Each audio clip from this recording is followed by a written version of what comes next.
ഇത് മാസ് മോട്ടോഴ്സിൽ നിന്നാണ് Honda deo വർക്കിന് കയറ്റിയിട്ടുണ്ട്. മെയിനായിട്ട് നമുക്ക് പറഞ്ഞേക്കുന്നത് ഫോർക്ക് മാറ്റാനാണ്. അതായത് ഫോർക്ക് വണ്ടി ഇടിച്ചിട്ട് ഒരു സൈഡ് ബെൻഡായിട്ടുണ്ട്. അപ്പോൾ ബെൻഡുണ്ട്, അതേപോലെ ഫോർക്ക് മാറ്റാൻ വേണ്ടിയിട്ട്, അതേപോലെ കാർബറേറ്റർ ക്ലീനിങ്, പെട്രോളിൻ്റെ പൈപ്പ് മാറ്റുക, ഇതൊക്കെയാണ് മെയിനായിട്ട് പറഞ്ഞേക്കുന്ന വർക്കുകൾ കേട്ടോ. നിലവിൽ ജനറലായിട്ട് സർവീസ് വേറെ വർക്കൊന്നുമില്ല. ഫ്രണ്ട് ഫോർക്ക് മാറ്റാൻ മൺകാർഡൊക്കെ ചേഞ്ച് ചെയ്യാനുണ്ട്. ഫ്രണ്ട് മൺകാർഡൊക്കെ പൊട്ടിപ്പോയേക്കണം. അപ്പോൾ നമ്മളത് മാറ്റുന്ന കൂട്ടത്തിൽ നമുക്ക് മാറ്റേണ്ടി വരുന്ന 1-2 പാർട്സുകളുണ്ട്. ഒന്ന് ഹാൻഡിൽ ബെയറിങ്, അത് കോൺസെപ്റ്റ് എന്ന് പറയും. ആ ടീസ്റ്റം മാറ്റുമ്പോൾ നമുക്ക് എന്തായാലും അത് മാറ്റിയേ പറ്റുള്ളൂ. പിന്നെ അതേപോലെ ഫ്രണ്ട് കുഷൻ അസംബ്ലി നമ്മൾ ചെക്ക് ചെയ്തു, നല്ല വേറെ കംപ്ലയിൻ്റ് ഒന്നുമില്ല. പക്ഷേ നമുക്ക് അതിൻ്റെ ലിങ്കിൻ്റെ ബുഷുകളെല്ലാം തന്നെ മാറ്റിയിടണം, കാരണം അതൊക്കെ ഓവലാണ്. അതേപോലെ ഫ്രണ്ട് വീലിൻ്റെ ബെയറിങ്, ഫ്രണ്ട് വീലിലേക്ക് വരുന്ന ഫ്രണ്ട് വീലിൻ്റെ ബെയറിങ് മൊത്തം പോയി കിടക്കണം. അത് ശരിക്കും ഔട്ടറിൽ ചെറിയൊരു ലൂസ് അടക്കം ആയി തുടങ്ങിയിട്ടുണ്ട്. തൽക്കാലം നമുക്ക് അതിൻ്റെ ബെയറിങ് മാറ്റിയിട്ട് നമുക്ക് റീസെറ്റ് ചെയ്യാം കേട്ടോ.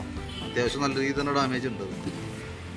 പിന്നെ നമ്മൾ ഈ ഭാഗത്തേക്ക് വരുമ്പോഴത്തേക്ക് നമുക്ക് കാർബറേറ്റർ അസംബ്ലി ക്ലീൻ ചെയ്യാൻ വേണ്ടി അയച്ചിട്ടുണ്ട്. കാർബറേറ്റർ ക്ലീൻ ചെയ്ത് കയറ്റുന്നുണ്ട്. പെട്രോളിൻ്റെ ഈ പൈപ്പ് മാറ്റിയിടാൻ പറഞ്ഞിട്ടുണ്ട്. അപ്പോൾ അതുകൂടി നമ്മൾ കൂട്ടത്തിൽ ചെയ്യുന്നുണ്ട്. വാട്ടർ സർവീസ് പറഞ്ഞിട്ടുണ്ടായിരുന്നു, പക്ഷേ നമുക്ക് വണ്ടി ഡിലേ ആയിട്ടാണ് കയറിക്കൊണ്ടിരിക്കുന്നത്. അപ്പോൾ കഴുകാണെങ്കിൽ നല്ലതായിരുന്നു. അതിൻ്റെ ഉള്ളിലൊക്കെ അത്യാവശ്യം നല്ല രീതിയിൽ ചെളി കാര്യങ്ങളുണ്ട്.